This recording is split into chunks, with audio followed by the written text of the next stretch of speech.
सरकार लाई है विद्यार्थियों के लिए डिजिटल लाइब्रेरी। बच्चों के उज्जवल भविष्य के लिए बिहार सरकार है सदा अग्रसर और तैयार। कक्षा 1 से कक्षा 12 तक की सभी पाठ्य पुस्तक पूरक सामग्री एवं वीडियो अब शिक्षा विभाग बिहार सरकार द्वारा विकसित पोर्टल पर है उपलब्ध। अध्ययन सामग्री देखने के लिए BEPCLOTS.bihar.gov.in पर विजिट करें अथवा एंड्रॉइड मोबाइल पर गूगल प्ले स्टोर से E-LOTS ऐप डाउनलोड करें। शिक्षकों, अभिभावकों एवं बच्चों से अनुरोध है कि इस लाइब्रेरी का अधिक से अधिक लाभ उठाएं और अपनी पढ़ाई जारी रखें।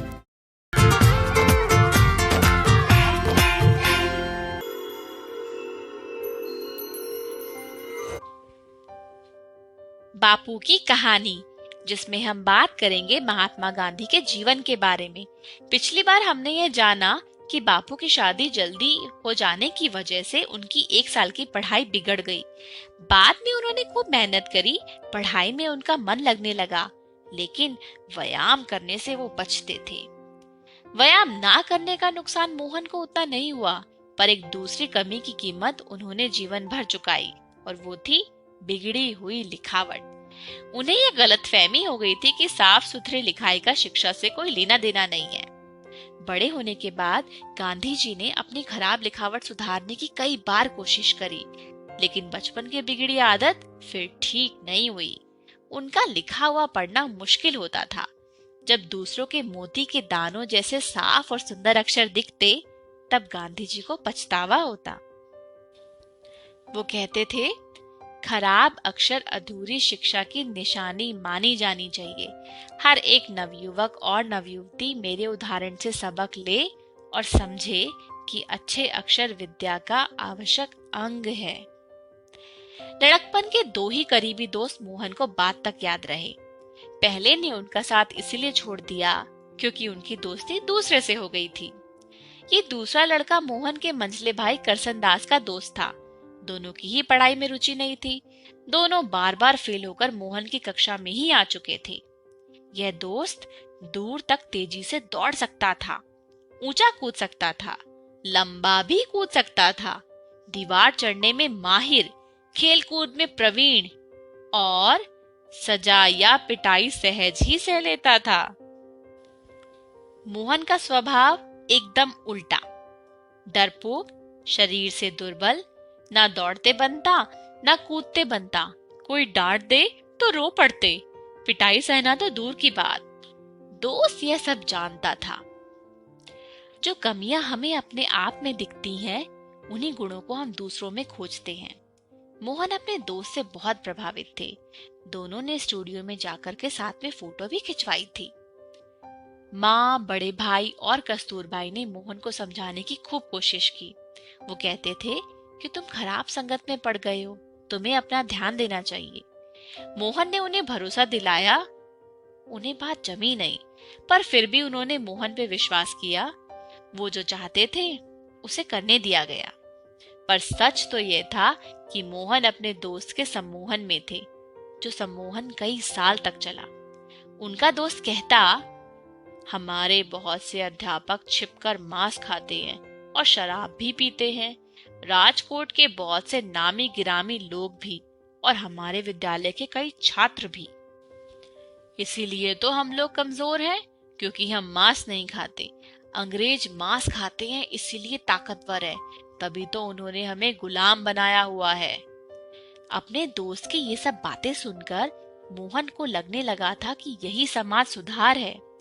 मोहन का परिवार एकदम पक्का वैष्णव शाकाहारी था, पर उनका मझला भाई करसन दास तो पहले से ही दोस्त के प्रभाव में मांस खाने लगा था।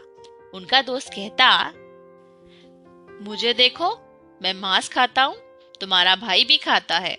हम दोनों तुमसे ज्यादा बलवान हैं, हिम्मत वाले हैं, हमें किसी का डर नहीं लगता।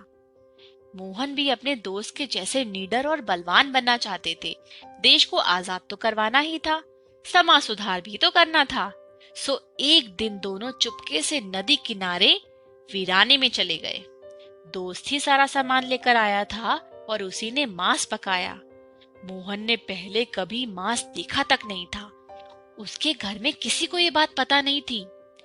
मांस का स्वाद मोहन को चमड़े जैसा लगा। उन्हें उल्टी आने लगी तो थोड़ा सा खा के छोड़ दिया। उस रात बहुत तकलीफ हुई।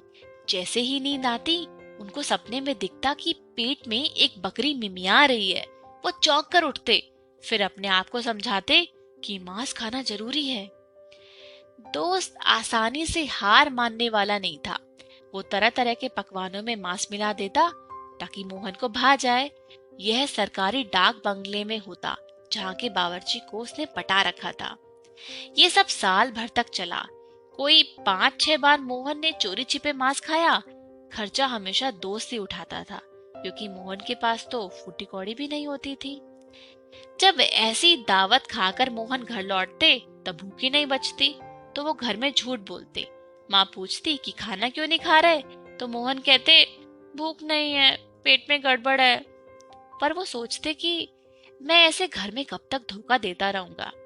घर में झूठ बोलना उन्हें खराब लगता, इसलिए मांस खाने का अभ्यास उन्होंने टाल दिया और फिर सदा ही शाकाहारी रहे।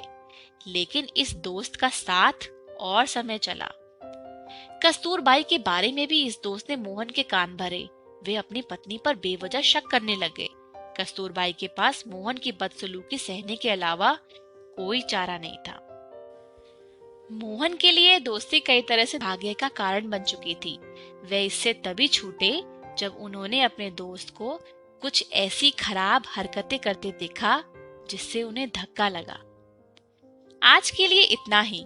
अगली बार हम देखेंगे कि क्या हुआ था जब महात्मा गांधी ने चोरी की थी।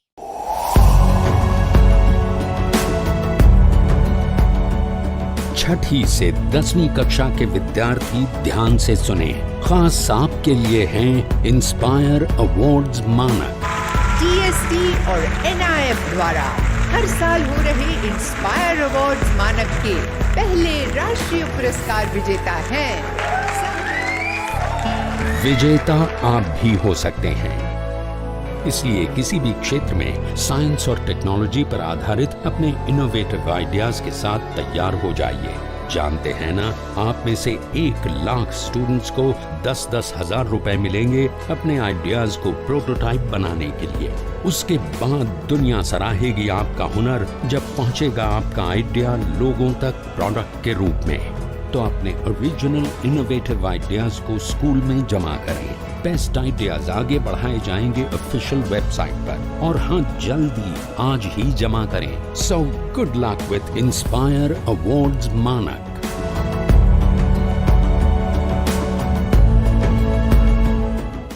आज हम सीखेंगे पूर्णांक। हमारे जीवन में ऐसी कई स्थितियां आती हैं जब हम संख्याओं को धन चिन्ह यानी प्लस साइन या ऋण चिन्ह यानी माइनस साइन के साथ व्यक्त करते हैं। उदाहरण के लिए, मुंबई का तापमान साधारणतः 0 से ऊपर ही होता है।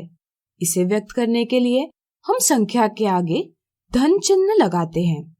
क्या आपको पता है, ठंडी के दिनों में कई बार श्रीनगर का तापमान 0 से नीचे गिर जाता है। इसे व्यक्त करने के लिए हम संख्या के आगे ऋण चिन्ह लगाते हैं। इसी तरह किसी इमारत में तल मंजिल से ऊपर की मंजिलें धन चिन्ह से दर्शाई जाती है, जबकि तल मंजिल से नीचे की मंजिलें जैसे पार्किंग या गोदाम ऋण चिन्ह से दर्शाई जाती है।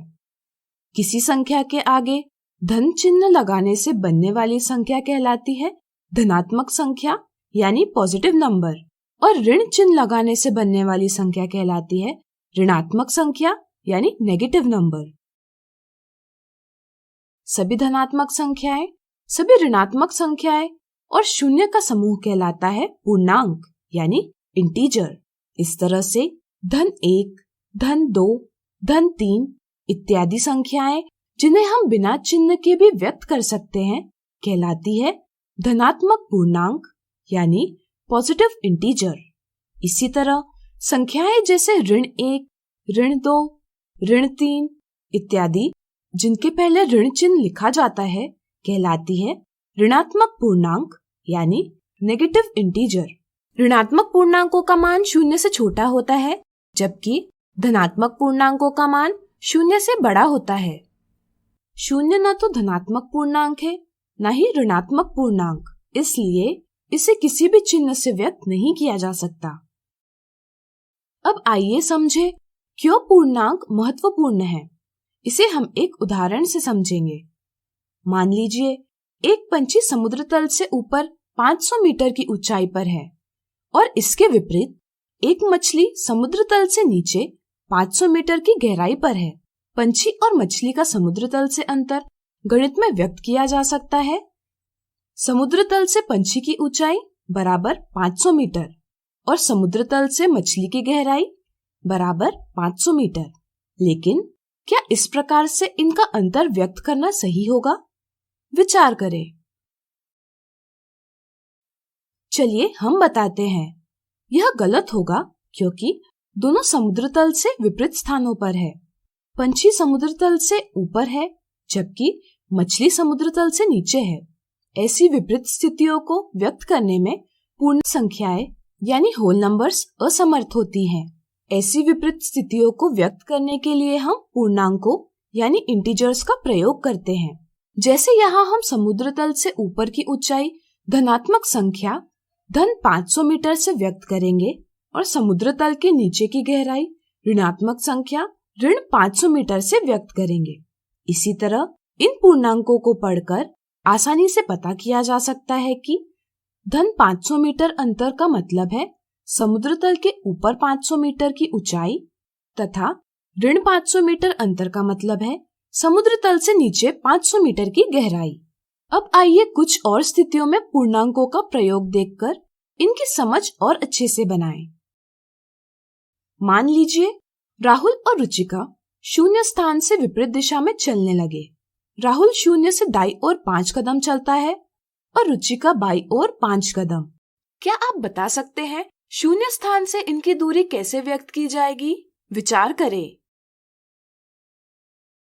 बिल्कुल सही, दाईं ओर चले कदमों को धन चिन्ह से व्यक्त करेंगे और राहुल की शून्य स्थान से दूरी धन 5 से व्यक्त करेंगे। इसी तरह बाईं ओर चले कदमों को ऋण चिन्ह से व्यक्त करेंगे और रुचिका की शून्य स्थान से दूरी ऋण 5 से व्यक्त करेंगे। अब मान लीजिए हर्ष एक दुकान में आया है। यहाँ उसने कुछ चीजें खरीदी जिनका मूल्य हुआ ₹35। समस्या ये है कि उसके पास सिर्फ 30 रुपए हैं। ऐसे में हर्ष दुकानदार को 30 रुपए देता है और बचे 5 रुपए दुकानदार के पास उधार रखता है। क्या आप बता सकते हैं दुकानदार ने हर्ष द्वारा रखे उधार रुपयों को अपने खाता बही में किस प्रकार लिखना चाहिए? सोचिए। सही पहचाना, दुकानदार ने हर्ष के नाम के सामने ऋण 5 रुपए लिखना चाहिए, जहां ऋण चिन्ह व्यक्त करेगा हर्ष के पास उधार राशि।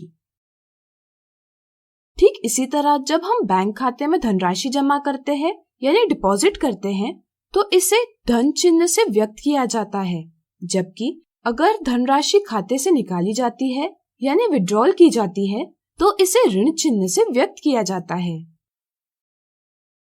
पैसों की बात चल ही रही है तो आइए लाभ यानी प्रॉफिट और हानि यानी लॉस की भी बात कर लेते हैं। मान लीजिए एक व्यापारी 20 रुपए मूल्य की वस्तु 25 रुपए में बेचता है, जिस कारण उसे 5 रुपए का मुनाफा या लाभ होता है। चूँकि उसे 5 रुपए का लाभ हो रहा है इसलिए इसे हम धन 5 रुपए से व्यक्त करेंगे। लेकिन अगर व्यापारी 20 रुपए मूल्य की वस्तु 15 रुपए में बेचता है तो उसे 5 रुपए का नुकसान उठाना पड़ेगा, यानी कि उसे 5 रुपए की हानि होगी। इसे हम व्यक्त करेंगे ऋण 5 रुपए से। इस तरह से आज हमने सीखा पूर्णांक। अगले वीडियो में कुछ उदाहरणों से इन्हें और अच्छे से जानेंगे। आज हम देखेंगे पूर्णांक के उदाहरण।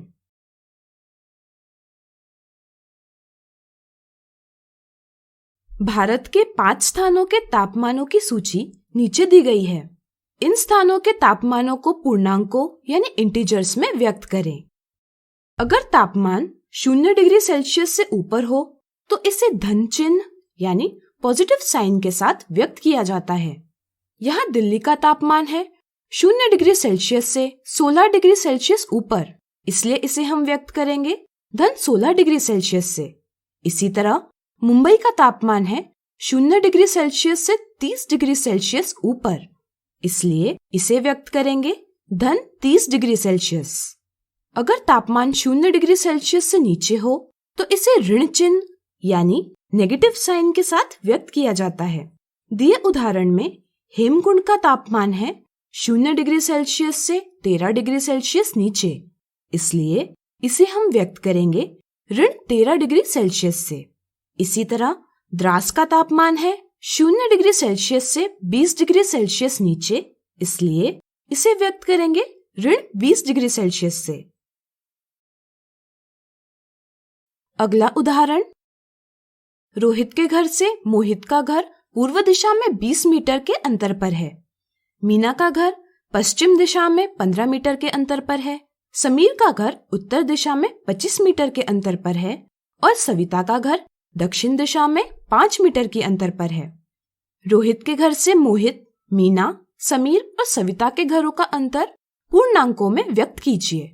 हमें रोहित के घर से मोहित, मीना, समीर और सविता के घरों का अंतर दिया है, इसलिए हम रोहित के घर का स्थान 0 से व्यक्त करेंगे। इस उदाहरण में हम पूर्व दिशा में गिना जाने वाला अंतर धन चिन्ह से व्यक्त करेंगे और उसकी विरुद्ध दिशा यानी पश्चिम दिशा में गिना जाने वाला अंतर ऋण चिन्ह से व्यक्त करेंगे। इसलिए रोहित के घर से मोहित के घर का अंतर है धन 20 मीटर और मीना के घर से अंतर है ऋण 15 मीटर। इसी तरह उत्तर दिशा में गिना जाने वाला अंतर धन चिन्ह से व्यक्त करेंगे और दक्षिण दिशा में गिना जाने वाला अंतर ऋण चिन्ह से व्यक्त करेंगे। इसलिए रोहित के घर से समीर के घर का अंतर है धन 25 मीटर। अब क्या आप रोहित के घर से सविता के घर का अंतर पूर्णांक में व्यक्त कर पाएंगे? प्रयास कीजिए। आपका जवाब सही है। दक्षिण दिशा में गिना जाने वाला अंतर ऋण चिन्ह से व्यक्त किया है, इसलिए रोहित के घर से सविता के घर का अंतर है ऋण 5 मीटर। इस तरह से आज हमने देखे पूर्णांक के उदाहरण। अगले वीडियो में देखेंगे इनसे जुड़ी कुछ मिथ्या धारणाएं और साधारण गलतियां। आज हम देखेंगे पूर्णांक से संबंधित कुछ मिथ्या धारणाएं।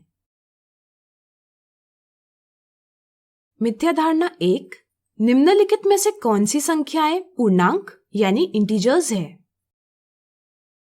कई बार यह समझ होती है कि सिर्फ ऋणात्मक संख्याएं यानी नेगेटिव नंबर्स ही पूर्णांक कहलाती है। इस समझ से ऑप्शन 1 यह गलत जवाब दिया जाता है।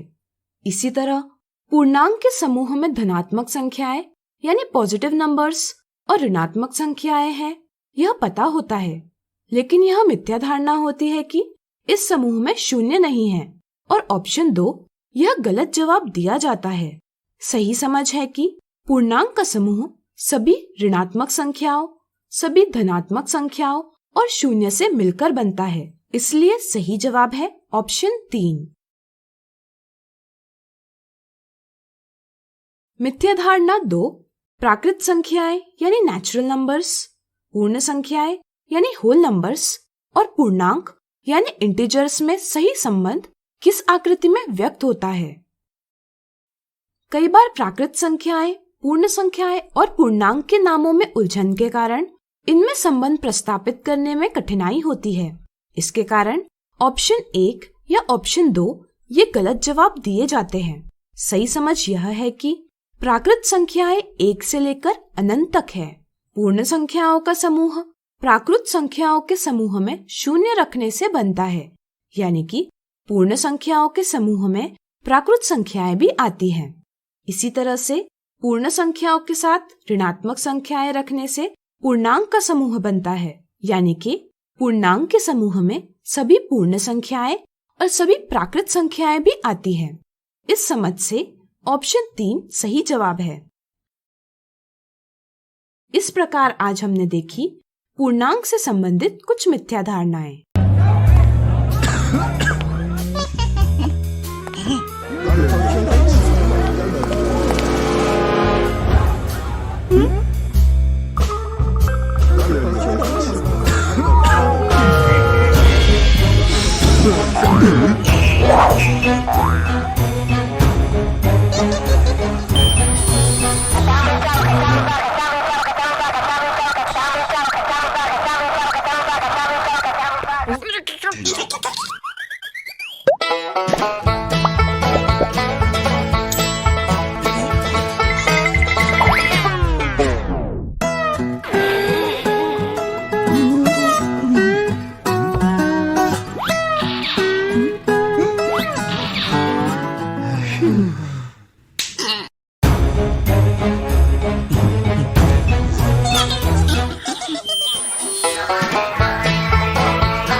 आज हम सीखेंगे आसन्न कोण।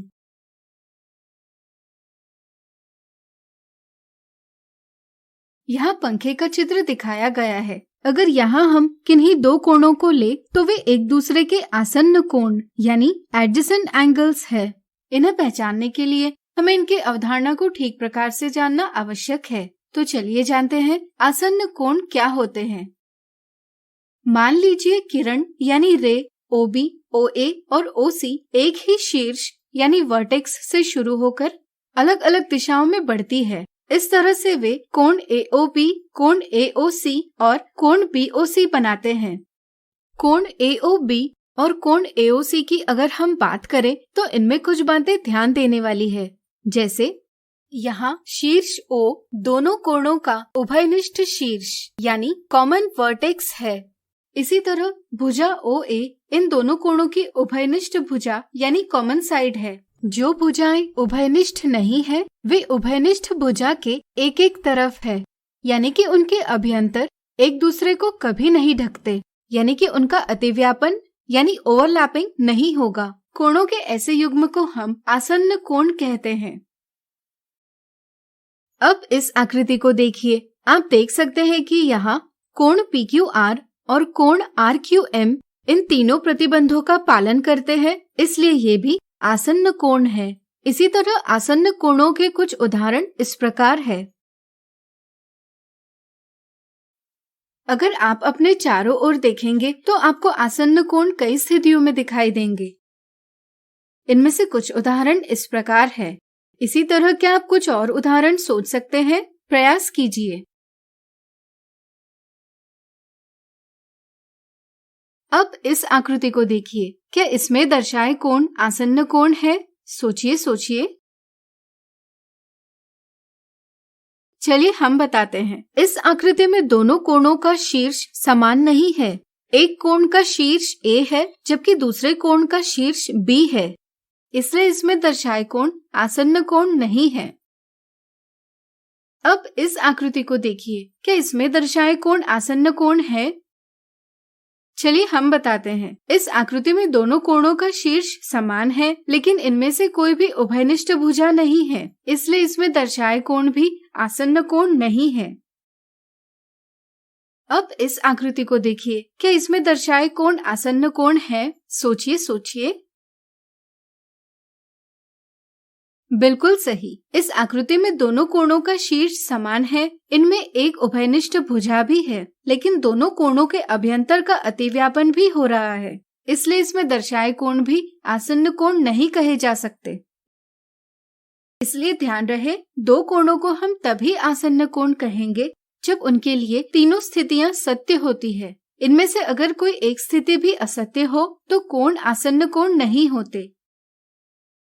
तो आज हमने सीखा आसन्न कोण। अगले वीडियो में हम सीखेंगे रैखिक युग्म। डर से नहीं तैयारी से आगे कदम बढ़ाना है। रुकी जिंदगी में चहल पहल वापस फिर से लाना है। धोकर हाथ पहन कर मास्क सुरक्षित जीवन चलाना है। सुरक्षित जीवन चलाना है। डर कर नहीं तैयारी से आगे कदम बढ़ाना है। डर कर नहीं तैयारी से आगे कदम बढ़ाना है। रखेंगे 2 गज की दूरी, सबको पौष्टिक आहार खिलाएंगे, बच्चों और बूढ़ों का करेंगे ख्याल। रोगी नहीं रोग से लड़ कोरोना को हराएंगे। स्वास्थ्य केंद्र फिर से खुल गए, जिनका लाभ उठाना है। रुकी जिंदगी में चहल पहल वापस फिर से लाना है। धोकर हाथ पहन कर मास्क सुरक्षित जीवन चलाना है।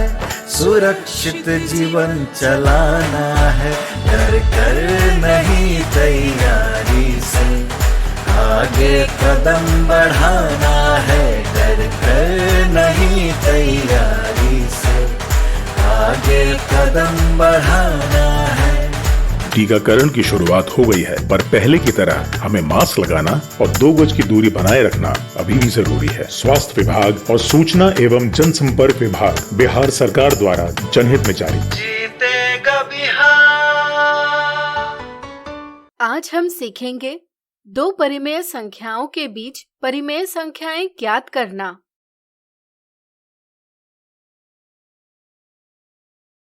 चलिए एक खेल खेलें। इस खेल में हम 3 वर्ग लेंगे। पहले और तीसरे वर्ग में सिर्फ एक संख्या लिखी जा सकती है, जबकि बीच वाले वर्ग में अनेक संख्याएं लिखी जा सकती है।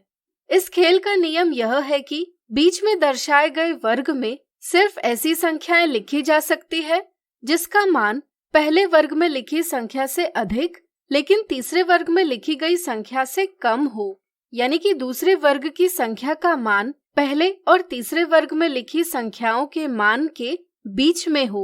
तो चलिए खेल की शुरुआत करें।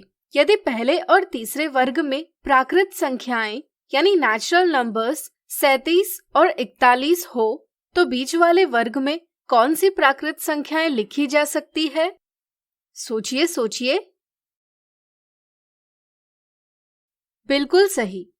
इस वर्ग में हम 38, 39 और 40 इत्यादि प्राकृत संख्याएं लिख सकते हैं। इनके अलावा कोई भी प्राकृत संख्या नहीं लिख सकते। इसी तरह किन्हीं भी 2 प्राकृत संख्याओं के बीच निश्चित प्राकृत संख्याएं होती है। अब मान लीजिए पहले और तीसरे वर्ग में हमने पूर्णांक यानी इंटीजर्स ऋण 3 और 3 लिखे, तो बताइए बीच वाले वर्ग में कौन से पूर्णांक लिखे जा सकते हैं? सोचिए सोचिए। आपका जवाब बिल्कुल सही है। इसमें हम ऋण 2, ऋण 1, 0, 1, 2 पूर्णांक लिख सकते हैं। इनके अलावा और कोई भी पूर्णांक नहीं लिख सकते। इस तरह से किन्हीं भी 2 पूर्णांकों के बीच निश्चित पूर्णांक होते हैं। अब क्या आप बता पाएंगे कि यदि हमें बीच वाले वर्ग में ऋण 3 और 3 के बीच आने वाली परिमेय संख्याएं यानी रैशनल नंबर्स लिखनी होती तो वे कौन सी होगी? चलिए हम बताते हैं। हम ऋण 3 को ऋण 30/10 लिख सकते हैं। इसी तरह 3 को 30/10 लिख सकते हैं। इस तरह से अब ऋण 3 और 3 के बीच इस प्रकार परिमेय संख्याएं लिखी जा सकती है। इसी तरह हम ऋण 3 को ऋण 300/100 और 3 को 300/100 इस प्रकार भी लिख सकते हैं। इन्हें देखकर अब हम कह सकते हैं कि इनके बीच इस प्रकार परिमेय संख्याएं लिख सकते हैं। हम ऋण 3 को ऋण 3000/1000 और 3 को 3000/1000 भी लिख सकते हैं। इस प्रकार इनके बीच अब हम इत्यादि परिमेय संख्याएं लिख सकते हैं। इसी प्रकार हम किन्हीं भी 2 परिमेय संख्याओं के बीच अपरिमित यानी इनफाइनाइट परिमेय संख्याएं ज्ञात कर सकते हैं। यानी कि किन्हीं भी 2 परिमेय संख्याओं के बीच अपरिमित परिमेय संख्याएं होती है।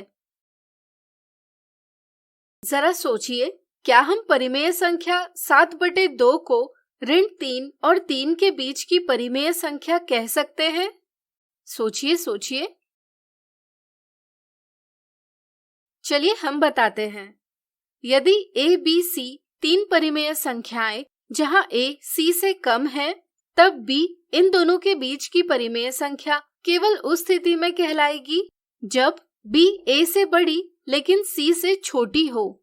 यहाँ 7/2 बराबर 3 और 1/2 है, जो कि ऋण 3 और 3 दोनों से बड़ी संख्या है। इसलिए हम इसे ऋण 3 और 3 के बीच की संख्या नहीं कह सकते। इसी तरह संख्याओं के मानों की तुलना करके आप यह पता कर सकते हैं कि कोई संख्या दी गई संख्याओं के बीच में आती है या नहीं। यह तुलना संख्या रेखा पर भी की जा सकती है। चलिए अब 2 परिमेय संख्याओं के बीच परिमेय संख्याएं ज्ञात करने की कुछ दिलचस्प विधियां सीखें। मान लीजिए हमें 2/9 और 6/7 के बीच परिमेय संख्याएं ज्ञात करनी है। इसके लिए पहले हम दोनों परिमेय संख्याओं का हर समान करेंगे। चूंकि 2/9 के हर 9 और 6/7 के हर 7 का लघुत्तम समापवर्तीय यानी एलसीएम 63 है, इसलिए हम प्रत्येक परिमेय संख्या के अंश और हर दोनों को उपयुक्त संख्या से गुणा करके दोनों परिमेय संख्याओं का हर 63 करेंगे। इससे हमें 2/9 की तुल्य परिमेय संख्या यानी इक्विवेलेंट रैशनल नंबर 14/63 और 6/7 की तुल्य परिमेय संख्या 54/63 प्राप्त होगी। अब इनके बीच 15/63, 16/63 से 52/63, 53/63 इत्यादि परिमेय संख्याएं लिखी जा सकती है। अब चलिए दो परिमेय संख्याओं के बीच परिमेय संख्याएं ज्ञात करने की एक और दिलचस्प विधि सीखें। इसे हम 2/9 और 6/7 के बीच की परिमेय संख्याएं ज्ञात करते हुए समझेंगे। पहले हम इन परिमेय संख्याओं को संख्या रेखा यानी नंबर लाइन पर निरूपित करेंगे। संख्या रेखा पर 0 से 1 के बीच की दूरी को 9 बराबर भागों में विभाजित कर इनमें से 2 भाग लेकर हम संख्या 2/9 दर्शा सकते हैं। इसी तरह हम 0 से 1 के बीच की दूरी को 7 बराबर भागों में विभाजित कर इनमें से 6 भाग लेकर संख्या 6/7 दर्शा सकते हैं। अब हम 2/9 और 6/7 का माध्य यानी मीन ज्ञात करेंगे। किन्हीं दो परिमेय संख्याओं a और b का माध्य a-b/2 होता है। इस तरह से हम दोनों परिमेय संख्याओं के योग को 2 से विभाजित करेंगे। इससे हमें 2/9 और 6/7 का माध्य 34/63 प्राप्त होगा। यह 2/9 और 6/7 के बीच की परिमेय संख्या है। इसी तरह क्या आप 2/9 और 34/63 का माध्य ज्ञात कर सकते हैं? वीडियो रोककर प्रयास कीजिए। चलिए हम बताते हैं। यह हम इस प्रकार करेंगे। इससे 2/9 और 34/63 के बीच की परिमेय संख्या 24/63 प्राप्त होगी। इस तरह हम 2/9 और 6/7 के बीच अपरिमित परिमेय संख्याएं ज्ञात कर सकते हैं। तो आज हमने सीखा दो परिमेय संख्याओं के बीच परिमेय संख्याएं ज्ञात करना। अगले वीडियो में इनसे जुड़े कुछ उदाहरण देखेंगे। आज हम देखेंगे दो परिमेय संख्याओं के बीच की परिमेय संख्याएं ज्ञात करने के उदाहरण।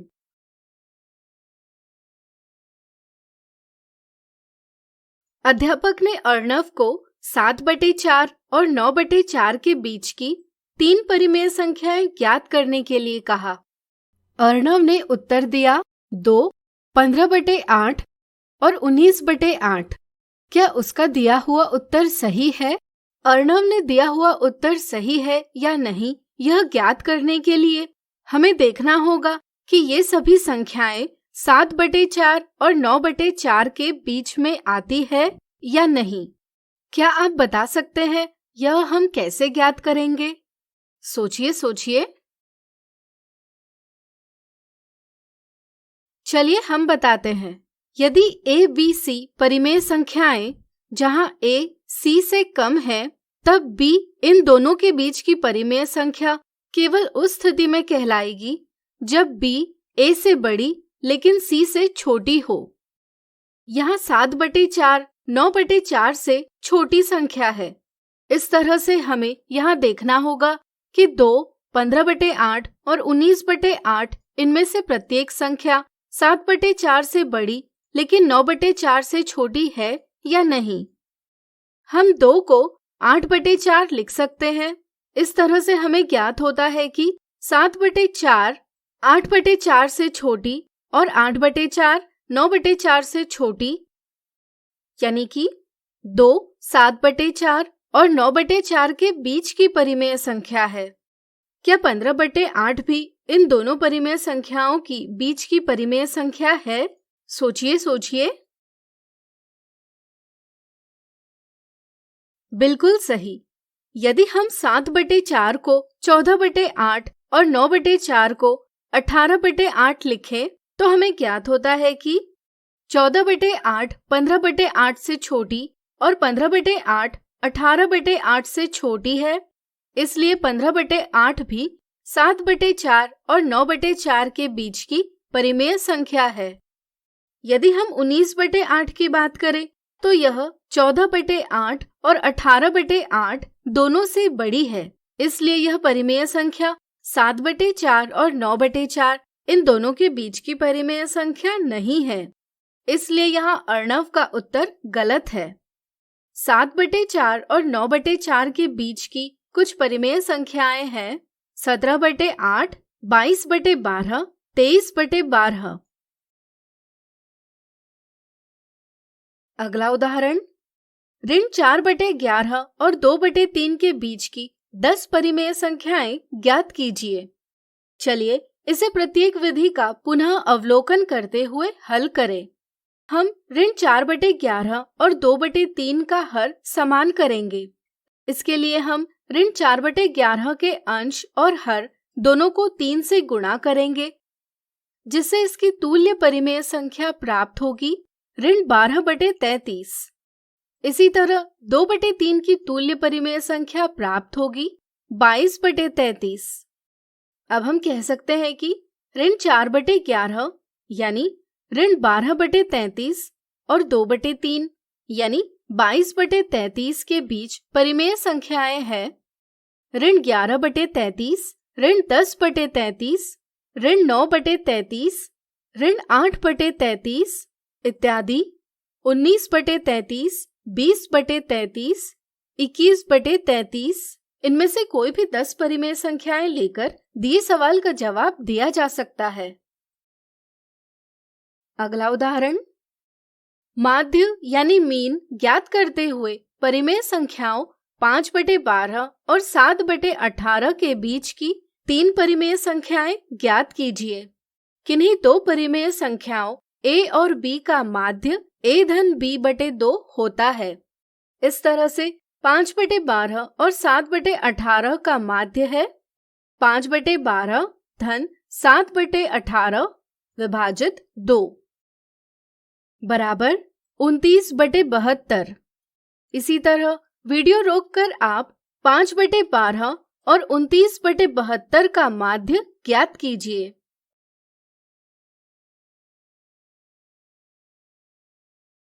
आपको परिणाम 59/144 प्राप्त होगा। इसी तरह हम 29/72 और 7/18 का माध्य ज्ञात कर सकते हैं। इनका माध्य होगा 19/48। इस तरह 5/12 और 7/18 के बीच की 3 परिमेय संख्याएं हैं 59/144, 29/72, 19/48। अब आप 14/5 और 9/11 के बीच की 3 परिमेय संख्याएं स्वयं ज्ञात कीजिए। तो आज हमने देखे 2 परिमेय संख्याओं के बीच की परिमेय संख्याएं ज्ञात करने के उदाहरण। नए आइडियाज और इनोवेशन को आगे बढ़ाने का दुनिया का सबसे बड़ा मंच है इंस्पायर अवार्ड्स मानक, जहां कक्षा 6 से 10 तक के छात्र साइंस और टेक्नोलॉजी से संबंधित अपने आइडियाज और इनोवेशन को देश दुनिया तक पहुंचाने का मौका पा सकते हैं। स्कूल के माध्यम से जल्द अपने आइडिया को इंस्पायर अवार्ड मानक के वेब पोर्टल पर जमा करवाएं और अपने इनोवेटिव यात्रा की शुरुआत करें। ये करेगा आपके सपनों को साकार और एक नए नवसर्जक भारत का निर्माण। इंस्पायर अवार्ड्स मानक, इंस्पायरिंग इनोवेटर्स ऑफ टुमारो। ज्यादा जानकारी के लिए www.inspireawards-dst.gov.in पर जाएं।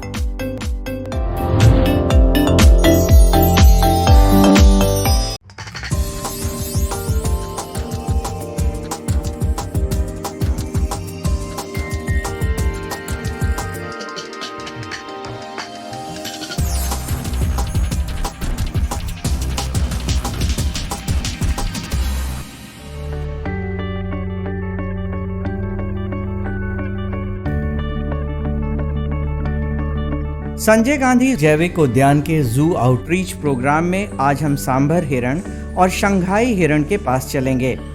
सांभर हिरण एक स्तनधारी जीव है जो कि भारत के लगभग सभी जंगलों में मिलता है। बड़ी बड़ी आंखें, सुंदर खाल और शाखा जैसी सींग इसे बेहद खूबसूरती प्रदान करती है। नर सांभर हिरण 225 से 320 किलो का होता है, वहीं मादा सांभर हिरण का वजन 135 से 225 किलो तक होता है।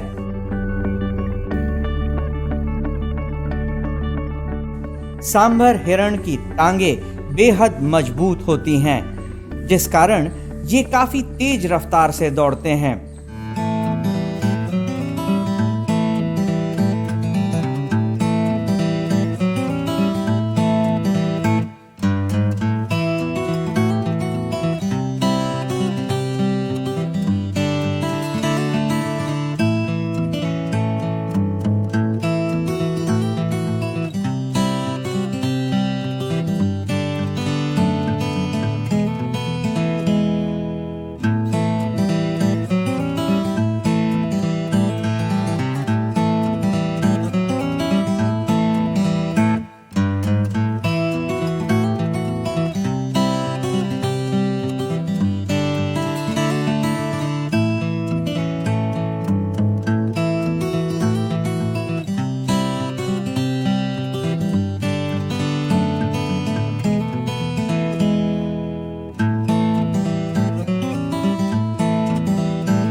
शांत स्वभाव के ये हिरण जलीय भागों के निकट रहना पसंद करते हैं। सांभर हिरण की सूंघने और सुनने की शक्ति बहुत ज्यादा होती है।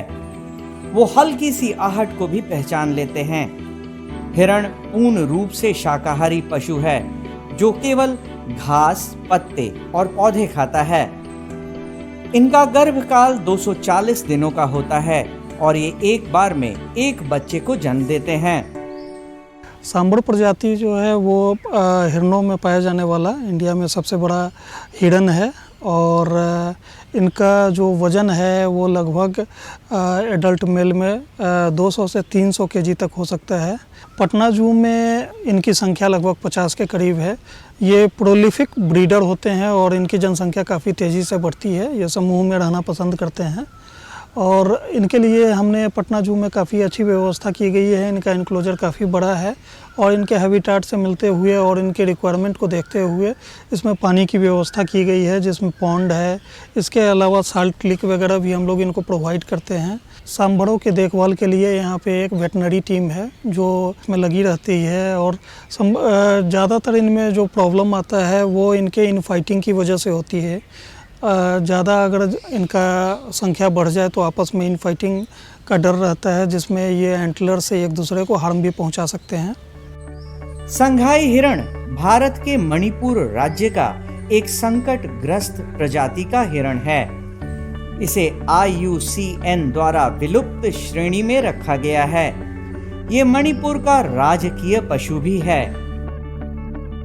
पूर्वोत्तर भारत के मीठे पानी की सबसे बड़ी लोकटक झील के दक्षिण भाग में इसका निवास स्थल है। इसकी औसत आयु 12 से 15 वर्ष तक होती है। इसको डांसिंग हिरन भी कहते हैं क्योंकि बहुत सुनहले कलर का होता है ये, और इसके चलने पे एक माने नृत्य जैसा इनके चलने पर आभास होता है, इसीलिए इसे डांसिंग डियर भी कहा जाता है। संजय गांधी जैविक उद्यान में इनकी रख रखाव पे काफ़ी ध्यान देना पड़ता है, क्योंकि काफ़ी ये संवेदनशील प्राणी हैं और इनके रख रखाव में पानी वगैरह इत्यादि के बराबर बदलाव होता रहता है। इनके भोजन में डियर मेश, पत्ते और मल्टीग्रेन मिक्सचर इत्यादि दिया जाता है और इनका आकार जो है लगभग हिरन प्रजाति के जैसा ही है। भूरे रंग का होता है, सुनहले कलर का होता है ये। इसकी एक खासियत ये होती है कि ये काफ़ी शर्मीले टाइप के होते हैं। दर्शकों को भी देखते हैं तो ये पीछे चले जाते हैं। दर्शकों को देखने के बाद में इनका अभाव बिल्कुल एकदम शून्य जैसा रहता है और ये काफ़ी आकर्षक करते हैं दर्शकों को अपने यहाँ।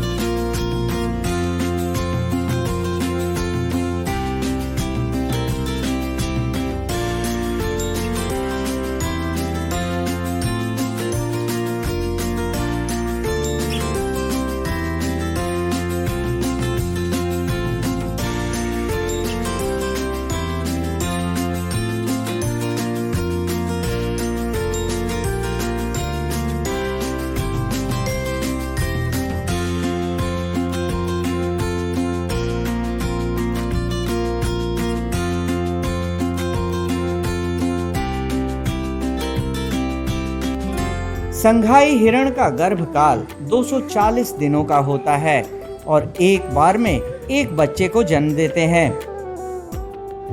आज के लिए बस इतना ही। कल फिर मिलेंगे एक नए एनक्लोजर में। तब तक के लिए नमस्कार।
दिया जाएगा मेरा भी चेहरा, या किसी कोने में सुनाई देगी मेरी भी सिसकियां। लेकिन इस दुनिया के उजाले में रखे गए कदम का पहला एहसास होगा एक डर, है ना माँ? पर माँ, शायद उस अंधेरी कोख में ही हम खुद को महफूज पाते हैं।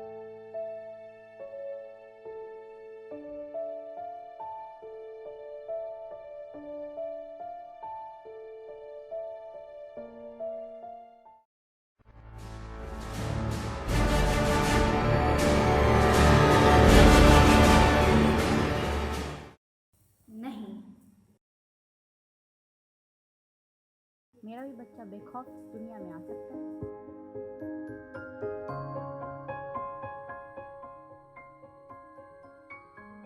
हाँ, वो आ सकता है, वो जरूर आएगा जब इस आज़ादी में उसके पास होंगे उसका बाल अधिकार।